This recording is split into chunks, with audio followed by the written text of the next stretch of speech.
banyak air nih. Apa sih, lu di mana sih? Saya bilang gitu kan, takutnya dia di belakang pos gitu kan. Saya nyalain lampu pos. Tak, langsung saya lihat ke bawah Kak. Di situ saya teriak, astagfirullahaladzim. Taruna. Saya bilang, Taruna itu kan ada masalah gitu kan. Taruna. Kenapa Yan? Katanya. Kenapa? Pos 6. Kenapa pos 6 katanya? Si Fajri tewas. Goblok lu katanya. Kata Dandul gitu. Jangan main-main lu. Dengan kondisi semua organ tubuhnya, hampir semua organ tubuhnya itu ada di luar.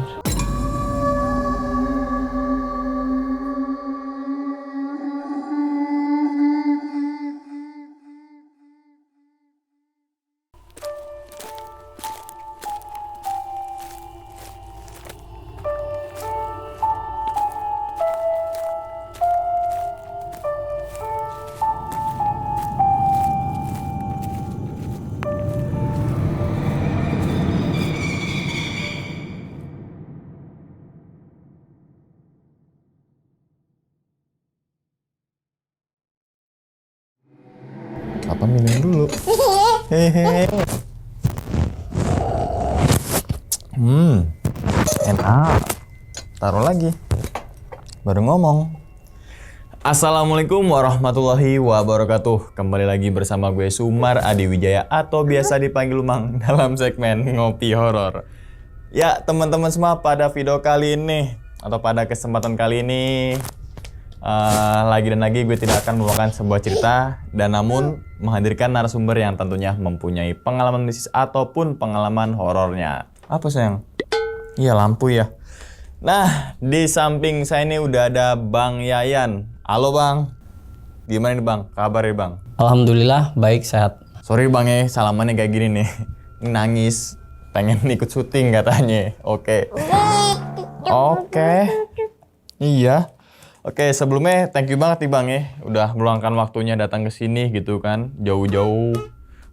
Yang semoga aja nih teman-teman semua di balik pengalamannya Bang Yayan ini, teman-teman semua nih bisa diambil pelajarannya dan juga bisa diambil sisi baiknya. Oke, Bang Yayan, kalau boleh tahu nih pada video kali ini nih, Bang Yayan pengen ceritain kejadian ini saat di mana ini? Pengalaman saya pada saat kerja di salah satu klaster di wilayah Jakarta, itu banyak pengalaman-pengalaman yang memang seperti evakuasi mayat. Lalu salah satunya adalah korbannya itu sahabat saya sendiri ketika memang jaga pada malam, shift malam gitu. Wah, gokil juga sih itu ya. Mungkin tahan dulu kali ini Bang Yayan untuk ceritanya. Dan tanpa berlama-lama lagi kita langsung masuk aja ke dalam ceritanya. Ngopi horor segera dimulai. Minum dulu dek. Apa minum dulu nih? Nih seruput. Nggak boleh kopi ya? Ini kopi. Kita langsung aja sikat.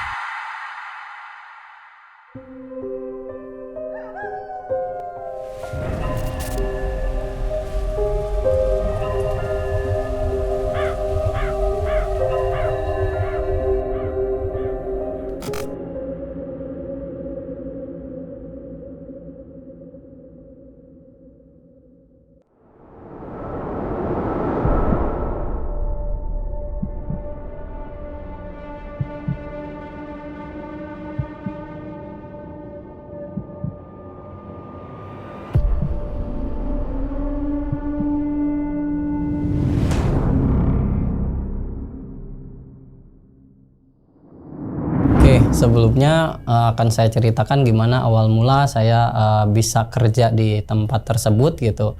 Nah sebelumnya kan saya sebelum menjadi security itu pernah kerja di salah satu retail terbesar di Indonesia juga.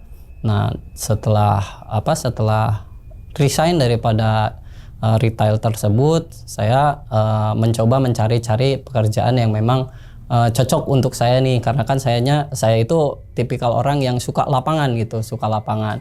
Nah kebetulan saya lihat di Facebook itu ada lowongan untuk jadi security. Nah, saya coba melamar di situ dan alhamdulillah singkat ceritanya sudah diterima dan sudah pendidikan gitu. Pendidikan itu pada saat itu 3 minggu.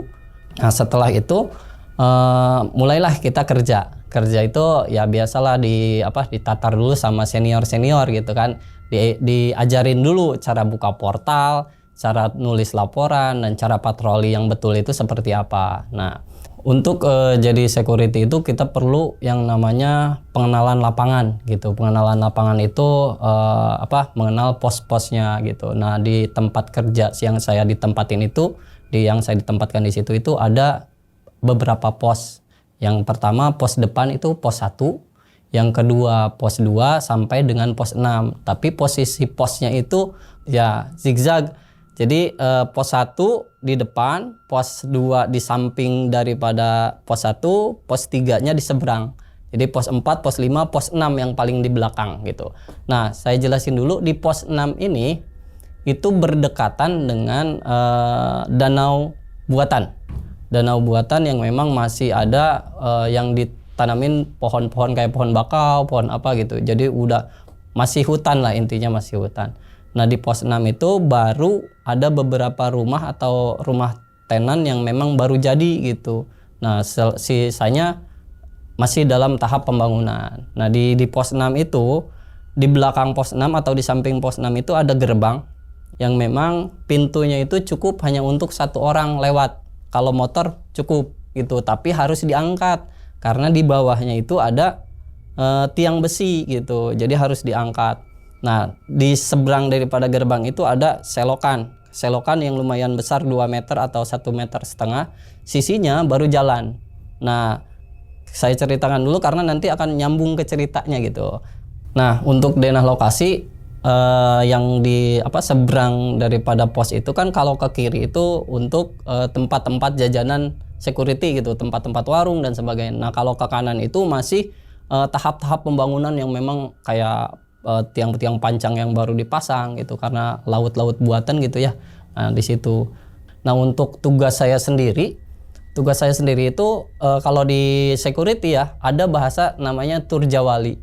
Pengaturan, penjagaan, pengawalan, dan patroli. Nah, itu yang pegangan kita ketika memang jaga. Pengaturan berarti kalau misalkan di pos depan ada tenan yang mau nyebrang gitu kan, kita seberangin, itu pengaturan jalan gitu. Nah, untuk penjagaan tentu kita jaga rumah, jaga aset-aset yang dimiliki sama si tenan gitu. Nah, untuk pengawalan itu mungkin untuk security yang khusus ya. Mungkin kalau sekarang itu ada ya, misalkan ada tenan yang pengen dikawal sama salah satu security, dia harus lapor dulu ke Mako gitu. Nah, saya pengen dikawal nih karena mau kesini gitu. Nah, itu bisa gitu, sesuai dengan permintaan tenan tersebut. Nah, terus untuk patroli, penjagaan dan patroli tentu saja kita patroli setiap 2 jam atau 3 jam sekali. Mau siang mau malam tetap 2 jam atau 3 jam sekali, seperti itu. Untuk patroli untuk alurnya gitu kan, rute patroli itu dari pos 1 ke pos 2 ke pos 4 nanti muter gitu, karena di tengah-tengah jalan itu kan di samping kanan jalan raya, jalan klaster, samping kiri jalan klaster, tengah-tengahnya itu pohon-pohon gede. Nah, jadi ada untuk jalan putar balik. Nah, kita selalu patroli itu menggunakan mobil atau motor, selalu muter. Jadi masuk ke tiap pos dulu baru muter lagi. Nah, selalu seperti itu. Gitu. Itu untuk kegiatan-kegiatan sehari-hari. Nah, sebelum kerja juga memang kita ada briefing gitu, untuk briefing awal dan briefing pulang. Gitu. Briefing awal itu membahas apa saja sih keluhan tenan waktu pagi kalau misalkan kita jaga malam gitu. Kalau misalkan kita jaga pagi, apa saja sih keluhan tenan waktu malam gitu. Jadi serah terima jaga. Gitu. Kita ada serah terima jaga sama tiap pos gitu. Tiap pos juga kita lihat laporannya, di buku laporan biasanya ada. Nah, kita lihat dulu ada masalah atau enggak, ada taruna atau enggak. Itu untuk kegiatan kita sehari-hari, kegiatan security, kegiatan jaga saya sehari-hari.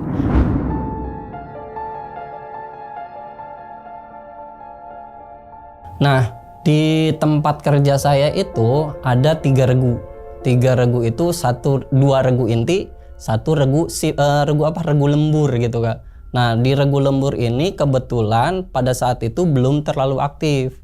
Jadi yang aktif hanya regu 1 dan regu 2. Jadi yang dibebankan kerja paling banyak itu di regu 1 dan regu 2. Nah, regu 3 ini biasanya dimasukin sama anak-anak yang masih pendidikan gitu. Tapi di mesin gitu, di mako. Jadi itu disebutnya regu 3. Kalau misalkan disebutnya perbantuan gitu. Nah, di regu 2 ini, dari regu 1 ini saya masuk di regu 2. Seperti biasa apa yang saya ceritakan tadi, kerja ya alurnya seperti itu gitu. Ada tiga regu, yang satu regu, 2 regu inti, 1 regu kayak kalau dibilang regu bayangan lah, untuk regu perbantuan aja gitu. Pengalaman di tahun pertama saya kerja di tempat tersebut ya. Jadi pertama itu ada tenan yang mengeluhkan ada bau bangkai di belakang rumahnya. Itu di belakang rumahnya. Mungkin si tenan itu nelpon ke Mako, markas komando, ditelepon lah dari pos 1. Gitu. Kebetulan pada saat itu saya jaga di pos 6. Di pos 6 karena kejadiannya di pos 6 gitu. Kebanyakan memang kejadiannya di pos 6. Nah, di pos 6 itu saya dikontak lewat HT. Yan, coba lu cek di belakang rumah nomor sekian katanya. Katanya ada tenan yang ngeluh bau bangke, takutnya ada yang buang bangke tikus, katanya gitu. Nah, saya cek dong. Saya cek, saya terima laporannya, siap dan coba saya cek. Nah, saya cek. Di situ tuh kan antara rumah itu jaraknya hanya setengah meter, dan di belakang rumah itu ada tembok, baru dinding rumah gitu. Itu jaraknya pun hanya setengah meter lebih lah sedikit gitu. Nah, di situ saya cek, masuklah. Saya tanya dulu sebelumnya, lokasinya sebelah mana, nomor berapa, tadi udah diinfoin, di belakangnya katanya. Oh, berarti di belakang banget. Nah, saya masuk dong ke gang tersebut. Dan di situ saya lihat memang ada kardus gitu, ada kardus. Oh iya Dan, ini kayaknya ada yang buang bangke nih di kardus. Saya bilang gitu. Kan saya belum ngecek ya, dalamnya itu apa, saya belum ngecek. Ada Dan, coba lu buang deh. Lu pakai sarung tangan. Nah, saya balik lagi dong. Di pos itu kebetulan kan kita disediain sarung tangan ya, latex kayak gitu. Nah, saya ambil 2, saya buka. Saya buka, ternyata itu bukan bangke, Kak. Memang bangke gitu, tapi bukan bangke hewan. Tapi itu bangke anak usia 2 tahun kayaknya. Gitu, dengan kondisi tangan sudah tidak ada, dua-duanya tangan sudah tidak ada, kaki dari pangkal paha itu nggak ada, dan kepala udah nggak ada. Itu hanya badan saja. Langsung saya kontak. Dan ini mah bukan bangke tikus, saya bilang. Yang bener lu, ini taruna Dan, mayat ini mah. Yang bener lu, bener A1, kata saya gitu. Langsung dan lu ngontek ke Mako, dari Mako turun langsung polisi dan sebagainya di situ. Nah, itu yang pertama. Nah, yang kedua di pertengahan 2012 kalau nggak salah. Nah, itu ada anak-anak yang memang kan kalau di seberang itu ada lapangan, bukan lapangan sih sebetulnya, tempat lahan kosong yang biasa dipakai main bola sama anak-anak gitu. Biasanya kan kalau tukang-tukang bangunan bawa keluarganya di situ kan ada banyak, memang diperbolehkan gitu sama pihak yang PT gitu kan. Bawa anak-anak. Nah, si anak-anak itu main bola kan di situ. Main bola. Terus dia selesai main bola kan jalan tuh. Dari jalan melewati pos 6. Nah, lewat pos 6 di situ dia ngelihat selokan. Nggak tahu kenapa beberapa orang anak itu ngelihat selokan. Nah, itu kejadian yang kedua tuh ada kepala manusia gitu. Tergeletak di situ di dalam selokan, karena kan selokannya itu masih kosong gitu. Ada kepala manusia yang memang tidak terbungkus apa-apa. Tergeletak gitu aja. Gitu, dan udah disemutin. Nah, gitu. Yang kebetulan yang pada saat itu yang evakuasi bukan saya. Kebetulan teman masih di tim saya, di tim 2, cuman teman saya yang jaga di pos 6 gitu. Saya waktu itu kalau nggak salah lagi jaga di pos 2 gitu. Jadi dapat kabar seperti itu ya, sekitaran umur berapa saya nggak tahu, intinya orang dewasa gitu. Itu di selokannya. Nah, untuk cerita yang ketiga ini saya dapat laporan nih dari pos 1. Pos 1 juga seperti biasa dapat laporan dari tenan, cuman bedanya si tenan datang langsung ke Mako komplain. Katanya di samping pos 6, di samping ini, di pinggir danau ada bungkusan yang mencurigakan katanya. Nah, Mako langsung laporan ke pos 1. Coba kamu cek Danru. Nah Danru itu pakai mobil, ngecek keluar langsung pakai mobil. Oh iya, nih ada bungkusan tapi nggak tahu baunya bau banget katanya gitu, bau banget. Itu memang ada karung Kak, karung putih yang memang udah sobek-sobek banget dah, udah kelihatan gitu bahwa itu tuh bukan cuman karung dalamnya. Disangka disangka Danru saya tuh itu kambing gitu, karena memang perutnya itu udah gede Kak, udah gede banget gitu. Tapi begitu dipakai pakai kayu gitu ya, digitu-gituin ada tangan keluar gitu, keluar dari kayaknya diginiin deh, gini dia keluar gitu si tangan tuh, dan ininya udah ngelupas, kayaknya udah beberapa hari gitu intinya. Nah di situ saya dikontak, saya kebetulan juga di pos 6, nggak tahu apesnya di pos 6 terus gitu kan. Nah saya dikontak, ya Nian lu kesini katanya. Kemana Dan? Ini pinggir danau, nih yang pos 6 tinggalin gitu, coba pos 3 atau pos berapa merapat dulu ke pos 6 katanya. Nah saya merapat dong ke sana. Coba lu ini orang apa bukan katanya gitu. Saya ya Allah udah mau muntah di situ, sebetulnya udah mau muntah, baunya aja udah luar biasa gitu kan.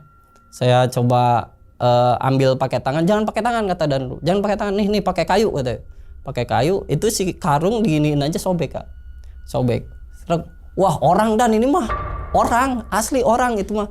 Bener lu orang, lihat aja. Enggak gua enggak berani kalau ngelihat kayak gituan katanya. Lu kan udah pernah tuh lihat pala orang dan sebagainya katanya. Pernah lihat ini katanya. Orang ini mah orang. Cepetan lapor ke Mako kata saya teh. Nah, lapor ke Mako, langsung dari Mako mungkin langsung lapor ke polisi. Selang 20 menit langsung datang, karena kan dari tempat Mako ke Polsek ke Polsek itu deket Kak. Deket, paling 10 menit atau 5 menit itu udah ada gitu, udah nyampe laporannya. Langsung datang, dievakuasi lah, saya suruh bantuin karena kan pada saat itu polisi cuma 2, belum datang tim forensik. Kalau tim forensik kan harus dari RSCM ya, dari situ intinya. Nah dari situ suruh bantuin untuk ngangkat. Saya pakai sarung tangan latex, pakai masker 3 lapis, nyemplung segini, baru segini di danau di pinggirnya gitu, baru segini sedengkul gitu. Saya nyemplung, saya angkat Kak bagian tangannya saya angkat. Itu tangan ini udah ngeletek kayak sablonan yang memang di kopek dikit udah kekelupas gitu. Itu pada saat itu ya saya angkat, mau nggak mau kan saya angkat gitu kan. Saya angkat, saya nanya ke polisi, Pak ini gimana ngangkatnya? Saya bilang udah pelan-pelan aja, pelan-pelan. Itu kayak spons gitu, diiniin tuh keluar air kayak gitu, intinya kayak gitu. Itu cairan manusia tuh udah berasa banget lah, udah keluar banget gitu. Terus saya angkat. Setelah saya angkat, dibantuin dari atas juga kan pakai tali, kayak tali gitu, dibantuin, udah keangkat tuh, udah ke pinggir, dimasukin kantong mayat, nggak kuat, kepala udah pusing, pakai masker udah. Dan saya izin, kenapa lu pusing? Saya mau istirahat aja di kosan kata saya mau pulang. Coba lu izin ke Mako katanya. Ya udah saya izin ke Mako, diizinin tuh, alhamdulillah 2 hari saya nggak masuk. Gitu, itu yang kejadian yang ketiga. Nah ini cerita yang terakhir yang mau saya ceritain, yang tadi saya bilang korbannya adalah sahabat saya sendiri. Kenapa saya bilang dia sahabat saya? Karena saya ceritain kepribadiannya dulu. Dia itu orangnya baik, nggak sombong, intinya memang pendiam gitu ya. Dan sepertinya kalau orang sekarang bilang itu introvert ya. Nah sedikit introvert, dan udah saya anggap saudara sendiri karena nggak perhitungan sama rekan kerja gitu.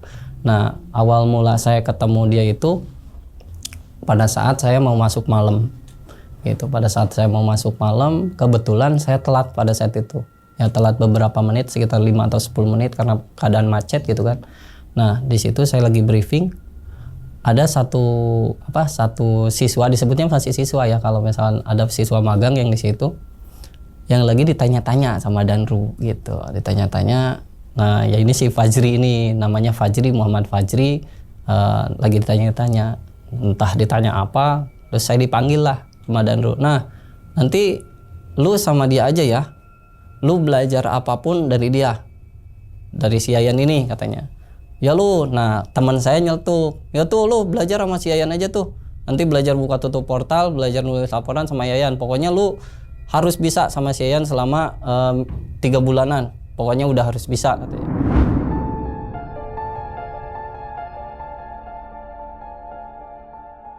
Oke, nah selang daripada itu udah tuh dia mulai jaga sama saya, bareng jaga sama saya gitu kan. Mau di pos 1, pos 2, pos 3, intinya tetap sama saya gitu selama 3 bulan itu.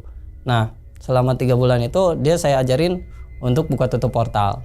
Nah, yang pertama buka tutup portal, cara buka tutup portal itu kayak gimana sih? Tutup portal, buka portal untuk tenan, untuk tamu, karena kan di depan itu memang ada aturan, satu aturannya kalau tamu itu harus pakai kartu. Kalau mobil dan motor itu harus pakai kartu. Yang kedua, kalau tenan itu dipersilahkan masuk tapi dengan cara yang dispesialkan gitu. Nah, yang ada aturan di situ itu tidak boleh pedagang masuk, pedagang apapun nggak boleh masuk intinya.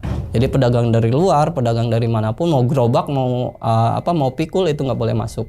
Dan kalau misalkan si tenan itu bawa temen, dan itu harus tahan KTP. Ditahan KTP, tamu juga seperti itu, tahan KTP atau SIM. Nah gitu. Nah itu saya ajarin tuh ke Fajri, cara nahannya dicatat sama dia. Dia pertama bagian nyatet, saya ngambil. Bagian nyatet, saya ngambil. Buka tutup portal seperti apa.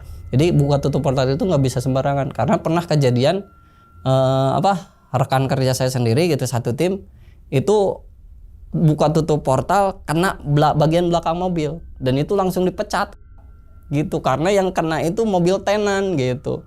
Mobilnya pada saat itu kalau nggak salah mobil sport deh gitu, yang harga berapa gitu intinya kayak gitu, kena bagian belakangnya. Nah makanya harus hati-hati kata saya ke si Fajri, saya bilang kayak gitu. Nah singkat cerita, di situ kan dia udah bisa di pos 1. Nah kan tiap pos itu tupoksi kerjanya beda-beda nih Kak. Nah kalau di pos 1 kayak gini ya, di pos 2 beda lagi gitu, di pos 3 juga beda lagi. Tapi kalau misalnya di tiap pos-pos yang lain itu hampir sama, cuman ada perbedaan. Kita harus kenal sama tenan. Kita harus tahu blok rumahnya, nomor rumahnya berapa. Jadi ketika memang ada komplain kita langsung ke rumahnya. Gitu. Biasanya kan kalau komplain ke pos 1 lewat HT baru kita ke tenan. Itu nggak bisa tenan langsung ke security, nggak bisa. Itu udah aturannya seperti itu. Jadi apapun kejadiannya Mako dulu yang harus tahu gitu. Nah singkat cerita dia udah bisa nih, di tiap pos udah bisa gitu. Nah pada saat itu kita berdua ini lagi jaga malam Kak. Saya bilang kan, jadi kita jaga malam nih di pos 1 sekarang, cuman berdua saya bilang. Karena kan Danru izin telat. Dia kalau Danru saya itu telatnya udah bukan menit lagi, bisa sejam gitu intinya. Alasannya lagi di Mako dulu katanya gitu. Ya memang mungkin nggak tahu CS sama Mako, saya nggak tahu ya. Nah kita agak telat katanya Danru, kita di sini dulu. Nah di situ dia ngobrol nih sama saya. Kalau saya bisa nggak ya kayak orang-orang katanya. Lama maksud lu apa itu? Maksud saya iya bisa punya motor, bisa punya apa? Lah bisa lah Jri, kata saya gitu. Lu kalau misalkan mau punya motor, lu nabung. Jangan beli jangan kredit lah, saya bilang. Sayang kalau kredit lu bayar mahal, cicilannya udah bertahun-tahun gitu kan. Bukan ngeri nggak kebayar, tapi ribanya yang gede, saya bilang digituin. Ya saya mau nabung biar bisa beli motor yang saya pengen, katanya gitu dalam bahasa Sunda ya, jadi saya translate langsung ke bahasa Indonesia gitu.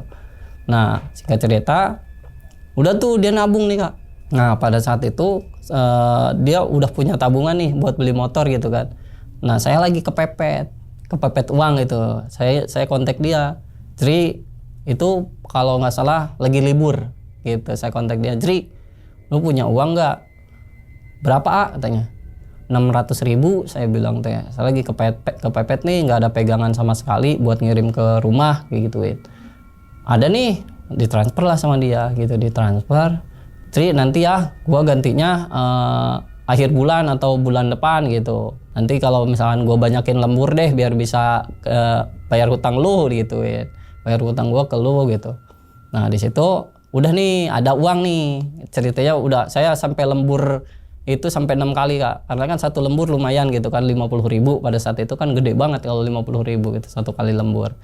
Nah hitungannya adalah kalau lembur itu kita jaga jam 7 turun jam 7 pagi lagi gitu, jadi 24 jam itu hitungan lembur. Kalau kita jaga normal itu jam 7 malam jam 7 pagi kalau masuk pagi sampai jam 7 malam, kalau malam jam 7 malam sampai jam 7 pagi gitu, itu 2 shift gitu. Nah lembur nih 24 jam sebanyak 5 kali gitu, 5 sampai 6 kali barulah ada uang. Jadi gua mau bayar nih, kebetulan kan jaga bareng nih, saya iniin cash dong. Jadi saya ada uang nih buat bayar hutang gua ke lu gitu. Reklaman si A cina. Buat apa sih A? Duit segitu oge, duit segitu juga katanya. Lah nggak apa-apa, ini kan duit lu. Gua kan minjem. Udah nggak usah cina. Udah buat aja. Takutnya mending kirim lagi ke Umi AA di lembur cina, di kampung, kirim lagi ke kampung. Beneran ya teh? Beneran serius cina. Nah itulah salah satu kebaikan yang masih saya ingat sampai sekarang, karena saya belum pernah nih nemuin teman sekarang jangankan 600.000 ya kayak 20.000 aja kadang-kadang ditanyain gitu kan. Gitu kan. Nah kayak gitu. Jadi ini 600.000 pada saat tahun 2012 udah hampir sejutaan berarti kan, seperti itu. Nah udah kirim lagi aja ke kampung buat Umi katanya. Oh ya udah tuh makasih ya, beneran ini teh, saya tanya lagi kan. Iya beneran. Nah itu singkat cerita, sebelum kejadian itu memang banyak firasat-firasat yang saya alamin gitu, yang tanda-tandanya dia sendiri yang menunjukkan gitu. Nah akan saya ceritain firasat yang pertama. Firasat yang pertama itu ketika kita jaga malam masih di pos 1 gitu. Itu beda hari beda tanggal. Kalau tanggal dan harinya saya lupa ya kayak, karena memang udah lama. Intinya yang saya ingat adalah jaga malam, dia bilang gini, hari umroh sabaraha duitnya, umroh itu berapa duit sih katanya gitu. Emang buat siapa? Lu mau umroh? Katanya gituin kan. Itu enggak, saya mau umrohin Umi katanya. Mau umrohin ibu saya katanya. Takut keburu mati katanya, takut keburu sieun kaburu paeh, kalau bahasa Sunda dia ngomongnya kayak gitu, sieun kaburu paeh. Saya lamun rek paeh ulah ngajak-ngajak aing digitukeun. Kata saya kalau lu mau mati duluan jangan ngajak-ngajak gua ya, lu aja sendiri gitu. Si Alma bercanda wae katanya gitu. Nah, saya jelasin lah ya lu coba aja dulu ke memang travel umroh, tanyain kalau misalkan memang lu memang niat gitu kan. Saya mah niat rek ngumpulkeun da motor geus kabeuli cenah. Nah, pada saat itu tuh dia udah punya motor Kak. Salah satu motor yang memang pada saat itu jarang dimilikin sama orang gitu ya. Nah pada saat itu dia udah ada niat untuk mengumrohkan ibunya. Nah setelah itu kan itu firasat yang pertama ya. Saya pada saat itu nggak ngeh kalau itu memang firasat gitu kan. Dia ngomong kayak gitu tuh udah bercandaan doang gitu kan pikir saya. Nah di hari berikutnya ini si beda kita jaga beda pos karena dia kan udah bisa dilepas nih, ini firasat yang kedua. Saya jaga di pos 6 Kak. Saya jaga di pos 6 pas jam 11 malam sampai jam 12 malam gitu. Saya patroli jam 11 saya patroli. Ada si Fajri di pojokan rumah paling pojok yang belum jadi. Si Fajri itu gitu. Kadieu cenah. Saya bilang dong, "Tri, lu ngapain di situ? Lu bukannya jaga di pos 1?" saya bilang teh. Saya samperin, dia masuk Kak. Dia masuk ke rumah itu gitu. Kan pintunya aja belum ada gitu kan. Masih tembok abu-abu gitu, masih tembok semen. Dia masuk ke situ, saya samperin. Saya takutnya bukan si Fajri kan gitu kan. Saya bawa pentungan gitu. Saya bawa pentungan memang dibekelin kalau patroli itu harus pakai itu gitu, bawa itu. Saya masuk, saya tengok-tengok nih, Tri, nggak ada. Nah, nggak lama kemudian, Danru ngontek di HT. Saya kan di pinggang ada HT nih. Pos 6 monitor kata Danru gitu. Pos 6 monitor katanya. Nah masuk Dan, saya bilang. Kenapa? Lu merapat dulu ke pos 1. Ya siap. Kenapa emang Dan? Si Fajri mau beli nasi goreng. Si Fajri ternyata masih ada di depan. Gitu. Kalau dihitung jarak dari pos 1 ke pos 6 itu jauh Kak. Gitu. Karena dari pos 1 ke pos 2 aja itu jaraknya terhalang sama 4 rumah. 4 rumah besar gitu. Yang ada garasi, full garasi lah intinya. Seperti itu. Nih kok si Fajri ada di depan. Terus yang tadi siapa? Saya langsung lari ngambil motor ke pos 1. Saya tanya, udah nyampe pos 1 nih, ternyata bener si Fajri lagi duduk dekat portal gitu. Saya tanya dong, Zri, lu tadi ke pos 6? Ah naon, saya tadi di dia ditahan ku Danru tuh bisa kemana-mana. Saya dari tadi ditahan sama Danru nggak bisa kemana-mana katanya. Lagian kan dari pos 6 dari pos 1 ke pos 6 jauh cina katanya gitu. Ya saya bengong dong. Lah itu yang tadi saya temuin siapa? Saya bilang gitu. Itu yang firasat yang kedua intinya. Nah di setelah firasat itulah besoknya ya, besok malamnya, karena kan itu tuh malam pertama ya, intinya di malam pertama kita jaga, besoknya di malam kedua kejadiannya itu tuh kejadian 1 hari sebelum dia kejadian tersebut gitu. Nah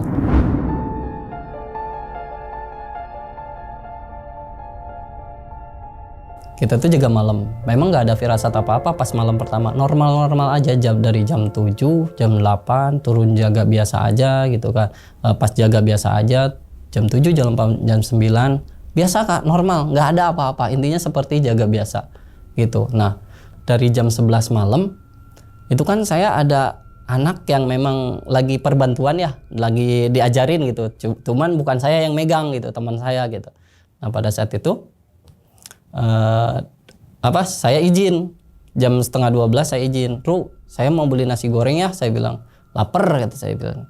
Ya udah lu kontak pos-pos yang lain deh, takutnya mau pada nitip juga gitu. Saya kontak dong pos 1, dari pos 2 sampai pos 6 gitu, sampai si Fajri. Nah si Fajri juga kebetulan nitip gitu. Nah di situ udah saya kolektif nih dan uangnya gitu, udah saya ke pos-pos. Di situ si Fajri masih tenang-tenang aja gitu, nggak ada apa-apa. Itu 11:30. Kebetulan malam itu kan saya jaga di pos 1 nih, jaga di pos 1, dan si Fajri itu jaga di pos 6. Di pos 6 itu nggak boleh jaga berdua Kak. Memang di pos paling belakang itu jaganya harus sendiri, kecuali di pos 3 sama pos 4 gitu. Itu harus berdua karena ada gerbang beda. Dari gerbang 1 ke gerbang pos 2 sama pos pos 3 sama pos 4 ini beda gitu. Ada klaster kecil di dalam gitu. Itu beda. Nah, si Fajri ini jaga di pos 6 sendirian gitu kan. Nah, pada saat itu saya ngolektif uangnya untuk dia kan nitip nasi goreng juga gitu. Jadi mungkin agak lama ya saya bilang. Soalnya di depan lagi ada anak perbantuan, takutnya kenapa terus si ini mau izin dan ternyata bener gitu kan. Nah, pada saat udah di kolektif saya beli makan dan WA, Yan, lu langsung ke pos 1 dulu. Karena kan yang saya ceritain itu dari pos 6 itu tinggal ke kiri aja udah tempat beli makan gitu kan. Nah saya kan lewat pos 1 berarti tinggal muter gitu ke sini. Bedanya ke kanan doang gitu. Nah kalau ke Fajri itu sebenarnya tinggal lurus dikit, masuk ke kanan itu udah pos dia gitu. Makanya Danru kenapa ngontek ke saya, Yan lu ke pos 1 dulu ya, anterin punya gua dulu gitu katanya. Nah saya ngontek dong ke Fajri, jadi gua nggak bisa ke pos lu dulu nih nganterin makanan gitu kan. Gua harus ke pos 1 dulu karena Danru ngontek katanya. Oke siap cina. Pada saat selesai saya beli makanan nasi goreng, saya lewat kan ke pos 6 tuh. Saya klakson nih. Titit saya bilang, dia masih nyaut si Fajri itu di pos 6. Yuk aman katanya. Wait kayak gitu. Intinya nyaut lah. Nah langsunglah saya ke pos 1 gitu kan. Nah di situ saya udah selesai makan. Si yang perbantuan ini izin ke toilet ya, otomatis saya gantiin jaga portal dulu dong. Nah kebetulan yang jaga satu lagi itu lagi makan juga sama, saya gantiin dia. Nah saya gantiin itu ada selang 20 menitan kalau nggak salah, 20 menitan dia balik. Nah saya baru udah di motor nih mau nganterin makanan si Fajri, karena kan tinggal makanan di pos 6 sama pos 5 doang yang belum dianterin, yang sisanya itu udah dianterin sama anak-anak yang lain, intinya udah dianterin. Nah tinggal pos 5 sama pos 6.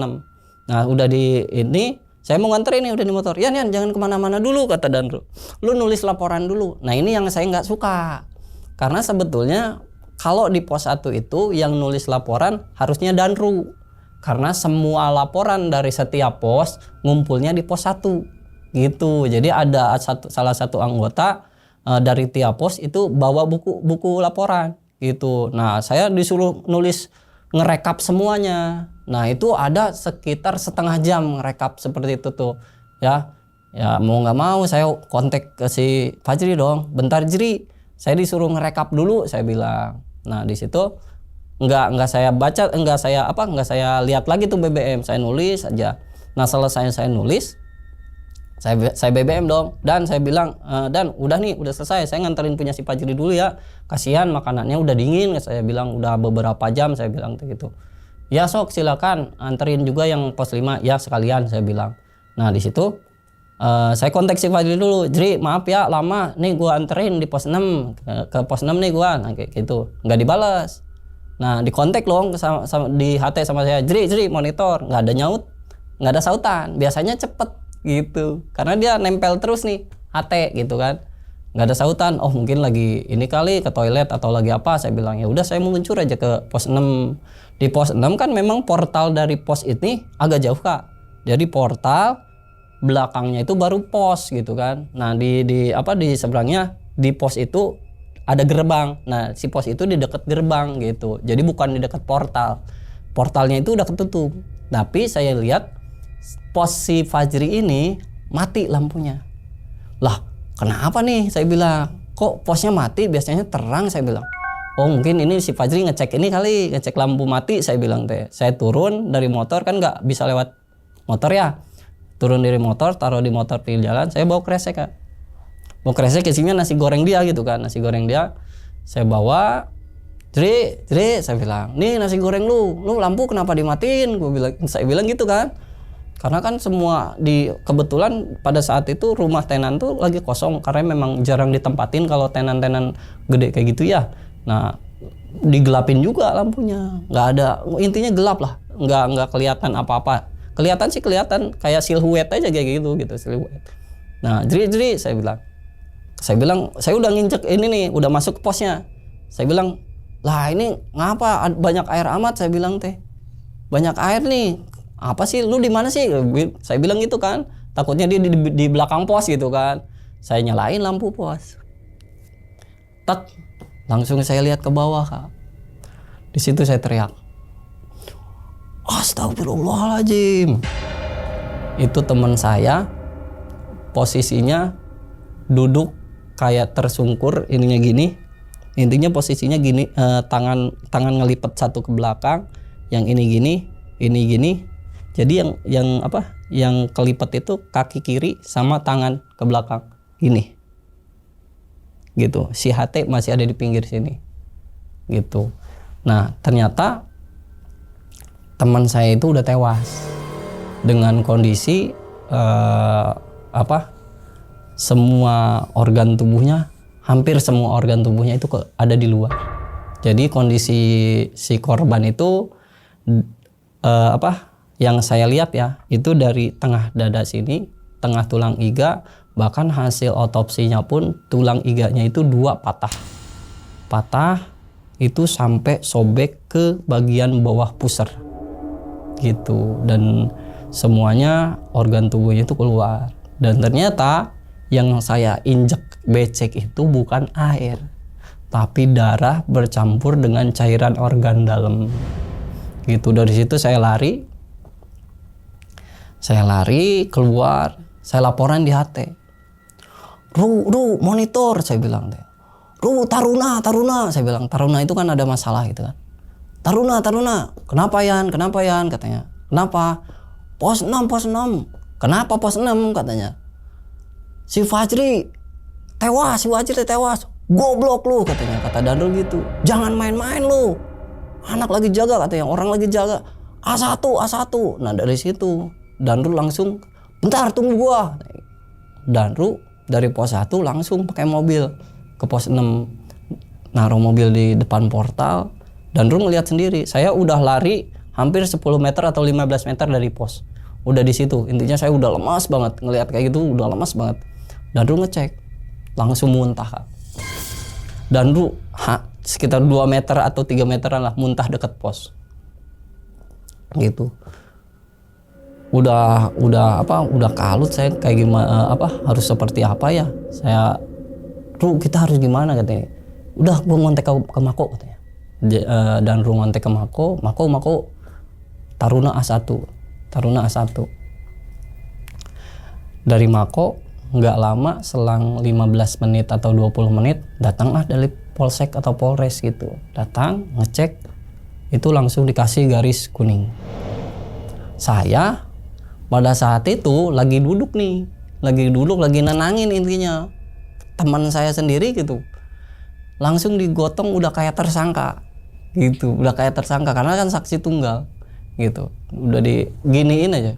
Masuk ke mobil, dimasukin ke mobil. Saya dibawa ke Mako. Di situ saya 2 hari. Totalnya adalah 4 hari ya. Masa interogasi itu totalnya 4 hari. Nah, totalnya 4 hari, diinterogasi 2 hari di Mako, 2 hari di Polres.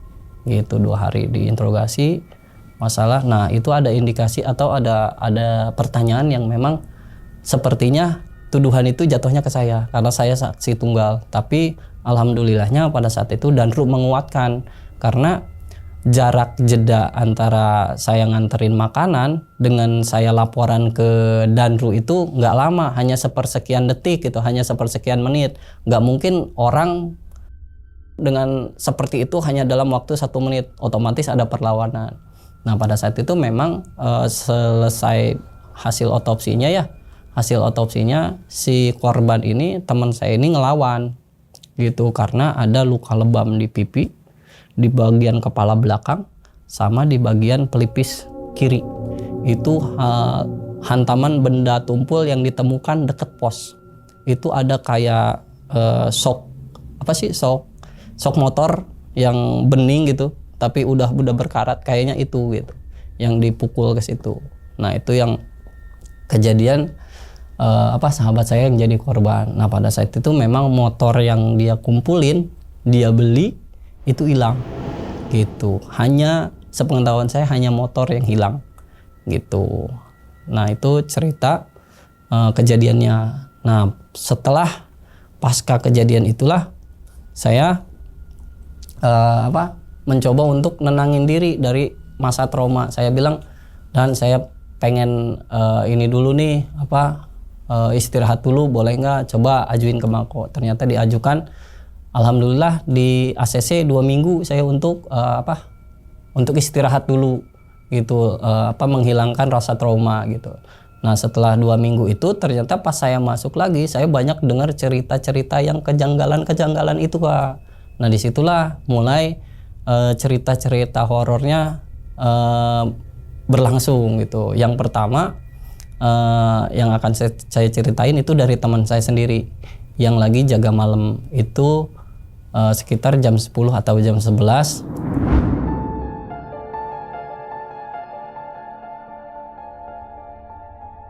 Dia itu jaga malam di pos 6. Itu posisi posnya udah dipindah ke dekat portal, bukan di tempat lokasi kejadian lagi, intinya gitu. Nah dia motor itu ditinggal di situ gitu, motor dia ada di situ. Nah dia patroli katanya. Dia patroli itu biasa kan kalau kita patroli itu nyenterin tempat-tempat gelap yang memang jarang orang untuk ke situ gitu, takutnya ada siapa yang nyelonong ke situ. Nah gitu. Nah pada saat pulang dari patroli dia lihat motor dia nyala. Ada yang iseng nih kata dia. Baru beberapa langkah, selang beberapa langkah dia baru inget, dia baru ngeh itu kunci motornya ada di pinggang.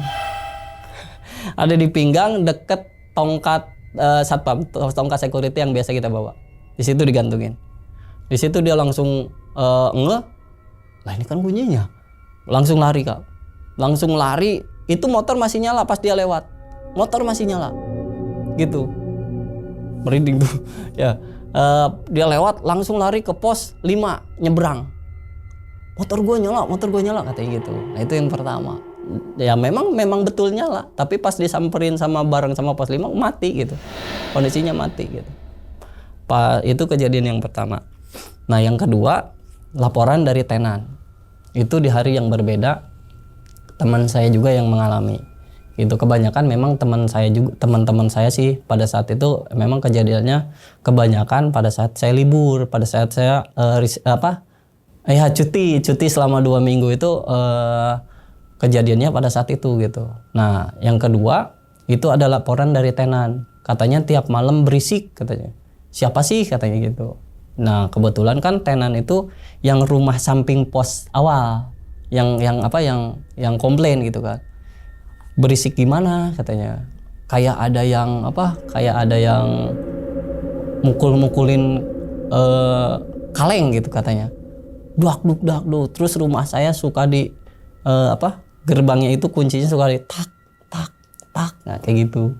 Nah itu laporan dari tenan tuh memang sering kejadian seperti itu selama kurang lebih 3-4 hari. Itu berlangsungnya 3-4 hari. Setelah itu mungkin nggak ada ya kayak gitu. Nah yang epicnya ini cerita yang ketiga gitu. Yang epicnya kebetulan pada saat itu saya pas masuk briefing jaga malam jam 7 malam. Ini baru jam 7 Kak. Jam 7 malam teman dari tim 1 jaga di pos 1. Nah saya lagi briefing, posisinya saya lagi briefing. Nah si Danru ini marah-marah tiba-tiba. Danru tim 1 ya, bukan Danru saya. Marah-marah ke ke teman yang lagi jaga di portal. Lu gimana sih, goblok apa gimana katanya. Itu lu lihat tuh tukang bakso kenapa bisa masuk katanya. Kan aturannya di situ nggak boleh satupun pedagang nggak boleh masukin gitu. Harus ada izin dari Mako dulu kalau mau masuk. Kalau misalnya ada acara apa-apa baru gitu. Itu lu gimana itu tukang bakso bisa masuk? Lah gua nggak tahu Dan katanya gitu. Lah itu lu lihat tuh siapa yang ngasih izin bisa masuk kayak gitu. Memang kalau misalkan dilihat gitu kan dari denah itu di gerbang itu ada portal, baru portal, space-nya itu ada buat orang lewat. Kalau untuk bakso cuanki cukup gitu untuk lewat ke situ karena yang masuk itu adalah tukang cuanki gitu, tukang cuanki yang masuk ke situ pakai ini. Nah, coba lu suruh ke sini tuh tukang bakso katanya. Dipanggil enggak ini sama si ini, dipanggilnya sama Danru. Mang, kadieu cenah. Kodong cenah. Kata si tukang baksonya, bentar katanya lagi ada yang beli. Padahal di posisi Danru gitu kan, dia nggak ada yang beli sama sekali. Memang kelihatannya dia lagi ngelayanin gitu, aneh nih katanya. Mang, kadieu cenah. Mang kesini katanya, keluar nggak boleh masuk kata Danru gitu. Kedeng Mang cenah, kedeng Pak, ada yang beli ini. Nah nggak lama udah di mungkin si mangkoknya itu di pinggir, ada di pinggir lengkap ada baksonya gitu. Ke depan lah si tukang cuanki ini. Saha nu merek izin? Siapa yang ngasih izin Pak? Mang masuk ke sini. Lah tadi satpam di hareup cenah. Security yang di depan katanya. Siapa? Itu yang di depan. Lu ngasih izin? Ini bukan katanya. Bukan. Yang mana tuh cenah? Itu yang tadi beli bakso cenah. Lah Mang, saya lihat Mamang itu lagi ngelayanin siapa saya nggak tahu. Kata Danru kayak gitu. Mamang lagi ngelayanin siapa aja saya nggak tahu. Tuh mangkoknya aja di pinggir, nggak ada siapa-siapa katanya gitu. Nah dari situ si Danru ini nanya lagi. Ini bukan orangnya, bukan. Namanya siapa? Tahu nggak? Tahu ada namanya di sini. Siapa? Muhammad Fajri. Gitu. Tuh ya Allah. Nah langsunglah di situ Danru bengong. Ya udah Mang keluar aja. Keluar daripada nanti ketahuan dari kantor katanya. Udah keluar aja nanti Mamang juga yang kena katanya. Kata Danru gitu. Keluarlah. Diambil mangkoknya. Si Danru itu ngambil mangkok yang tadi gitu kan. Takut Danru aja takut ngambil mangkoknya. Lu aja deh ngambil katanya, nyuruh yang lagi duduk gitu. Diambil keluarlah si Mamangnya. Nah itu. Nah pada saat itu kan saya kondisinya lagi libur ya, pas masuk banget tuh jam 7 cerita lah Danru kayak gini ada kejadian yang tadi katanya kayak gitu. Otomatis kan diserah terimakan di pos 1 kayak gitu. Nah diserah terimakan dari pos 1 itu Saya memang jaga dari briefing itu saya memang jaga di pos 1 dan itu nggak ada apa-apa. Dari malam sampai pagi lagi saya nggak apa-apa. Nah, pulang pagi itu kan dari jaga malam, pulang pagi jam 7, saya pulanglah ke kosan. Pulang ke kosan seperti biasa gitu kan. Buka baju, mandi dan sebagainya. Nah, dari pas saya nutup pintu aja itu pintu kebuka sendiri Kak. Gitu. Padahal setahu saya di kosan saya itu pintunya nggak rusak gitu. Tapi pas saya buka, saya tutup, dia buka lagi sedikit. Cukup untuk orang masuk 1. Nggak kebuka lebar, tapi cukup untuk orang masuk 1 gitu. Ditutup, ketutup lagi tuh. Ketutup sendiri lagi. Kalau kebuka kalau angin kan bisa jadi buka doang gitu kan, kebuka doang. Nah ini ketutup lagi. Truk. Saya bilang apa nih? Ya udahlah, saya hiraukan kan, saya nggak berpikiran macam-macam pada saat itu. Nah di situ saya mandi, saya lihat dari pojokan mata gitu kan. Dari pojokan mata itu kan kalau kamar mandi di kosan saya itu kan nggak ada pintu, hanya ada kayak gorden yang kelihatan gitu intinya, karena kan cuman saya sendiri gitu kan, nggak ada siapa-siapa. Saya lihat dari pojokan mata itu ada dia lagi berdiri, si Fajri ini lagi berdiri tepat di depan pintu ya, di dalam rumah tapi di depan pintunya gitu, di dalam kosan tapi di depan pintu. Pas saya lihat lagi, pas saya tengok nggak ada. Nah di situ saya coba tidur karena kan emang belum tidur. Nah di situ saya dimimpiin Kak, si Fajri ini datang ke mimpi saya. Katanya, saya can ikhlas, saya belum ikhlas katanya. Tri, enggak, tenang, udah tenang. Di sini juga udah diurusin, saya bilang teh. Di sini juga udah diurusin, dalam mimpi saya bilang gitu. Saya can tenang, saya can ikhlas. Kenapa? Belum ikhlasnya kenapa? Umi umroh, Umi umroh. Merinding. Saya tiap kalau cerita kayak gitu memang Umi umroh katanya gitu. Nah di situ langsung lah tiba-tiba kebangun gitu. Saya nangis. Saya juga di kasur gitu. Nangis sambil gini gitu. Nangis saya. Oh mungkin ini yang nyebabin dia nggak tenang gitu kan. Mungkin itu yang nyebabin dia nggak tenang. Ya saya otomatis langsung nelpon ke kakaknya yang ada di rumahnya gitu. Kebetulan rumahnya di Cianjur ya Kak, di Cianjur. Saya nelpon langsung ke Cianjur. Maaf, hapunten. Maaf saya bilang. Baru tadi saya dimimpiin sama Fajri, saya bilang gitu. Kan sebelumnya saya nganterin jenazahnya dia juga ke sana, ikut gitu kan, ikut. Jadi kenal sama keluarganya. Saya dimimpiin sama Fajri, mimpi naon? Cenah. Fajri hayang ningali umina umroh, cenah. Saya bilang gitu ke kakaknya. Kakaknya cuman diem Kak. Diem. Ya atuh, ai kitu mah. Ya atuh kalau gitu mah, katanya gitu. Nanti coba keluarga usahakan, katanya ngomongnya gitu. Saya juga pada saat itu rembukan nih sama keluarganya.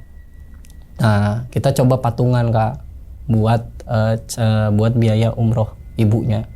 Kayak gitu. Nah, pada saat itu alhamdulillah tuh keluarganya sudah bisa mengumrohkan uminya.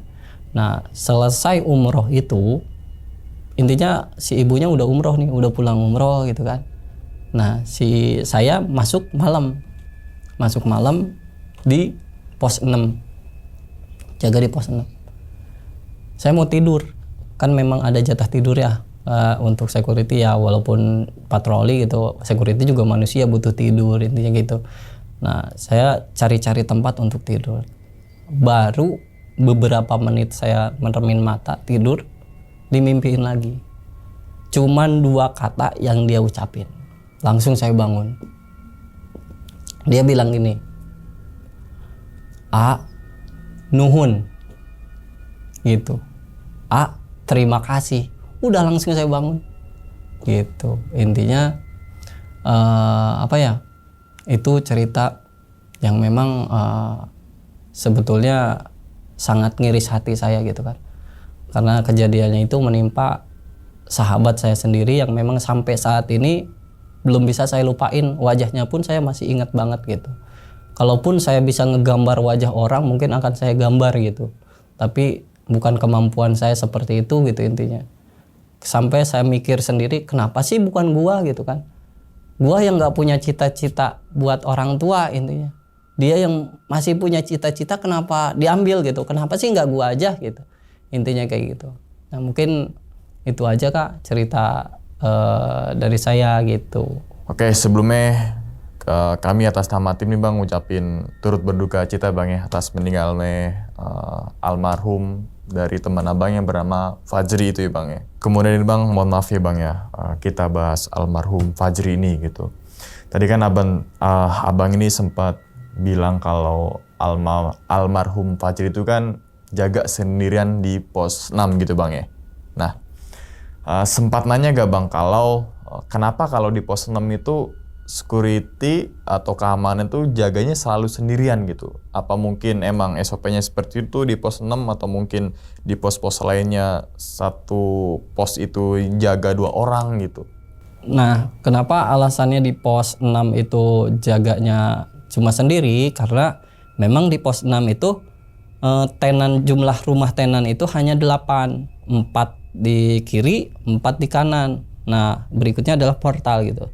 Sedangkan di pos-pos lain itu sudah lebih daripada 8.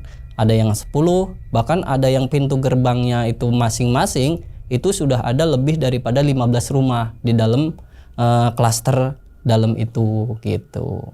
Oke, tadi kan Abang bilang tuh di awal kalau sebelum almarhum itu ditemukan tewas ya. Kan Abang sempat lewat di depan pos tuh dan bunyiin klakson lah ibaratnya kayak gitu. Dan almarhum ini kan sempat ngejawab tuh. Kira-kira selang berapa menit itu Bang sampai akhirnya si Fajri ini ditemukan tewas gitu Bang? Untuk jarak saya pas lewat di depan posnya kembali ke pos 1 lagi gitu kan. Gitu sekitar 1 jam. Nah, saya nulis laporan dulu, nge-backup yang ke toilet dulu gitu beberapa menit baru saya ke pos 6. Kayak gitu sekitar 40 sampai 1 jam lah. Menurut pihak kepolisian itu kematian almarhum Fajri itu karena apa? Fajri itu menjadi korban pengambilan barang dan penghilangan nyawa Kak. Jadi di hasil otopsinya pun memang tujuannya bukan dendam karena Fajri itu yang pertama adalah orang baru di situ.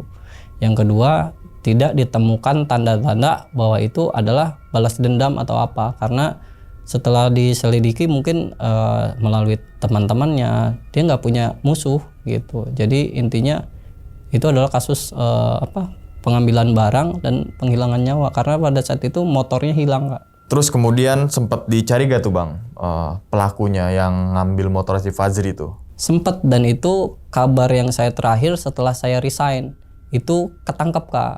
Pelakunya ada 4 orang.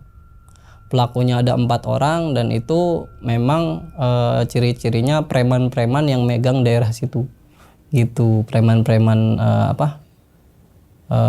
dari luar yang megang dari situ gitu. Kan si Fajri itu kan sempat ada luka ya. Ada luka yang bahwasanya sekitar 2 jengkal gitu kan. Nah, kalau boleh tahu sempat tahu gak itu karena benda apa? Entah itu benda tajam atau benda tumpul atau apa gitu loh.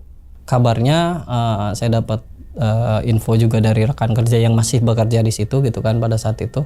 Itu tuh bukan karena celurit, bukan karena golok, tapi semacam badik Kak. Badik itu kayak bayonet yang biasa dipakai tentara ya. Kalau misalkan ini tuh kita juga sebetulnya ada gitu, tapi namanya sangkur gitu. Nah, pakai kayak gitu, bukan celurit sebetulnya. Gitu, menggunakan sangkurnya gede banget gitu. Nah, kan terus kemudian Fajri ini kan nampakin ke Bang Yaya nih bahwasanya dia mempunyai pesan ibunya almarhum Fajri ini pengen umroh gitu ya. Betul. Jadi mungkin itu pesan terakhir dari almarhum untuk saya sampaikan ke keluarganya. Karena dari keluarganya pun tidak ada cerita apa-apa untuk masalah almarhum ini menampakkan wujud untuk memberi pesan dan sebagainya. Cuman hanya ke saya saja gitu untuk menyampaikan pesan ke keluarganya. Nah setelah beberapa waktu kan ibunya ini kan umroh gitu kan. Terus kemudian setelah ibunya umroh ini ada kejanggalan lagi atau mungkin Bang Yayan sempat dimimpiin atau ditampakin lagi sama almarhum Fajri ini? Setelah pesannya itu disampaikan dan ibunya sudah melaksanakan umroh, itu sudah tidak ada kejanggalan. Mungkin dari kejanggalan si almarhum ini ya, tapi kalau misalnya kejanggalan dari arwah-arwah yang lain saya tidak tahu. Tapi kalau misalnya kejanggalan dari almarhum Fajri ini tidak ada, dan pihak kantor juga dari PT itu melakukan yang namanya tabur bunga di pos tersebut gitu, untuk ya intinya untuk menghargai, menghormati almarhum Fajri ini yang gugur dalam tugasnya gitu. Nah setelah kejadian tersebut nih Bang, setelah tragedi tersebut, setelah peristiwa tersebut gitu kan, Bang Yayan ini berapa lama masih kerja di situ gitu? Setelah kejadian tersebut, setelah mimpi dia berterima kasih, nuhun katanya gitu. Itu saya hanya bertahan 1 minggu Kak. 1 minggu, dari 1 minggu tersebut udah saya bilang ke ibu saya di rumah, saya udah nggak kuat di security. Kata ibu saya, ya udah cari aja tempat kerja yang lain, karena orang tua saya juga tahu kondisinya seperti apa. Saya hanya bertahan 1 minggu. Nah dari situ saya mulai cari-cari info, udah kena belum nih orangnya yang ini gitu kan. Ternyata agak lama juga untuk dapetin pelaku gitu, hampir setengah tahunan ya, 7 bulan 8 bulanan baru tertangkap gitu. Nah jadi abang resign karena kenapa itu Bang? Apa mungkin karena kan banyak kan cerita tuh ketika kerja terus ditampakin, terus kemudian nggak kuat dia resign. Bener Bang? Karena kejadian si almarhum Fajri ini sering nampakin ke Bang Yayan gitu. Betul Kak, nomor satunya itu adalah trauma. Yang kedua tujuan saya adalah gimana caranya saya harus ngehilangin trauma ini, karena yang jadi korban adalah sahabat saya sendiri gitu, yang memang sebetulnya sampai sekarang pun saya nggak bisa lupa gitu. Ya minimal saya tidak ada di tempat, tidak pernah lagi melihat teman saya pernah tergeletak di situ gitu dengan bersimbah darah dan sebagainya. Wah gokil sih ceritanya Bang ya. Oke ya, kita doakan semoga almarhum Fajri sekali lagi Bang ya, semoga amal ibadahnya diterima nih di sisi Allah SWT. Nah terus kemudian Bang, ini gue pengen nanya-nanya di luar dari kejadian yang abang coba ceritain ke kami nih gitu kan. Sebenarnya pengen banyak banget ngegali informasi itu, tapi kan satu sisi almarhum Fajri ini kan sudah meninggal gitu. Jadi gue pengen bahasnya lebih dalam nih ke luar gaib deh gitu kan. Nah sebelumnya gue pengen nanya nih, tenan tuh apa sih Bang? Ya mungkin kan teman-teman ngopi horor ini masih awam gitu dengan kata tenan gitu. Nah tenan itu adalah orang yang memang sudah punya rumah atau sudah punya aset ya. Kalau disebutnya aset, kepemilikan di situ, itu disebutnya tenan atau penghuni gitu. Itu untuk tenan kayak gitu. Berarti bisa dibilang abang ini jadi cluster security di cluster atau apa ya, perumahan kali gitu ya? Mungkin kalau dibilang perumahan sih, kalau perumahan kan rumahnya kecil-kecil ya Kak. Mohon maaf, kecil-kecil gitu, rumah untuk beberapa orang gitu. Tapi kalau cluster itu biasanya rumah-rumah yang gedung-gedung gitu, rumah yang memang garasinya itu minimal cukup untuk 1 mobil. Tapi bahkan di klaster yang tempat saya tempatin itu ada beberapa rumah yang memang garasinya itu cukup untuk 4 mobil gitu ke dalam. Jadi ada yang luas banget, ada yang gede banget. Jadi untuk di tempat saya kerja itu, tenan itu bisa request Kak, luas tanahnya mau seperti apa gitu, bangunannya mau seperti apa. Jadi kalau misalnya di perumahan biasa kan monoton ya, bentuk rumahnya itu seperti itu aja. Tapi kalau di klaster itu beda Kak, rumahnya beda-beda gitu. Itu kalau menurut saya perbedaannya seperti itu gitu. Rumahnya agak lebih besar daripada perumahan biasa kayak gitu. Di awal kan abang itu bilang sempet nemuin mayat gitu ya. Nah setelah ditemuin nih, proses selanjutnya tuh kayak gimana itu? Nah, yang anak terbungkus di dalam kardus itu evakuasi hanya yang saya lakukan itu hanya membuka kardusnya Kak, gitu. Jadi nggak berani untuk megang. Nah, setelah saya buka kardus, saya laporan ke Danru. Nah, dari situ kata Danru, udah tunggu aja, nanti ada tim evakuasi yang ke situ. Nah, selanjutnya saya langsung hanya mengamankan lokasi sekitar aja untuk tim evakuasi bisa dengan leluasa mengevakuasi si mayat tersebut gitu. Untuk kelanjutannya saya kurang tahu deh gitu. Oke. Nah, terus kemudian nih Bang, kenapa sih di tempat yang Abang tadi sebutin tuh sering banget gitu ditemuin sama mayat? Apa mungkin tempat itu kayak katakanlah tempat itu jarang dijangkau sama orang, atau mungkin tempat itu ya bener-bener ya nggak ada penghuninya. Penghuni dalam artian nggak ada warga dekat situ gitu loh Bang. Kalau misalkan pertanyaannya gimana, kenapa sih sering banget gitu ketemu mayat? Nah, pada saat itu kan di tempat saya kerja itu terkenalnya adalah tempat-tempat banyak preman-preman yang dari luar gitu. Intinya preman-preman di suatu daerah gitu yang memang merantau ke situ gitu kan. Nah, itu tuh bahkan ada bahasa seperti ini, si preman itu sampai berani orang di depan security gitu, saking beraninya gitu. Jadi kalau mungkin security yang jaga itu nggak aneh kalau misalkan memang harus menemukan mayat. Tapi bagi saya yang memang masih baru pada saat itu, baru beberapa bulan atau mau hampir setahun, itu ya sangat luar biasa pengalamannya kayak gitu. Nah, terus kemudian nih Bang, kenapa sih kejadian itu selalu di pos 6 gitu loh? Kenapa kayak nggak di pos-pos lain yang mungkin pos 5, pos 4 gitu? Kalau menurut saya kenapa selalu di pos 6 sih kejadiannya? Karena pos 6 ini titik lokasinya itu paling jauh, yang pertama. Yang kedua, akses keluar masuknya hanya 2 gitu, di pos 1 dan pos 6 gitu. Dan pos 6 itu berdekatan dengan pinggir jalan, pinggir danau buatan, dan lokasi-lokasi yang memang lalu lalang kendaraan banyak gitu. Itu kenapa kejadian-kejadiannya banyak di pos 6 gitu. Kira-kira keluh kesah sebagai security itu apa sih Bang? Selain yang kita tahu kan security itu adalah garda terdepan untuk mengamankan sebuah tempat gitu loh. Kalau keluh kesahnya sih banyak ya sebetulnya, mulai dari jam istirahat yang kurang, waktu untuk keluarga juga sangat-sangat kurang, apalagi untuk orang-orang yang memang sudah punya istri, sudah punya anak, itu jamnya yang sangat kurang gitu. Itu kalau biasanya kalau misalkan di tempat kerja itu kita benar-benar harus protect sama tenan, terus harus bisa jaga diri gitu. Jadi semua pekerjaan itu ada resikonya ya Kak.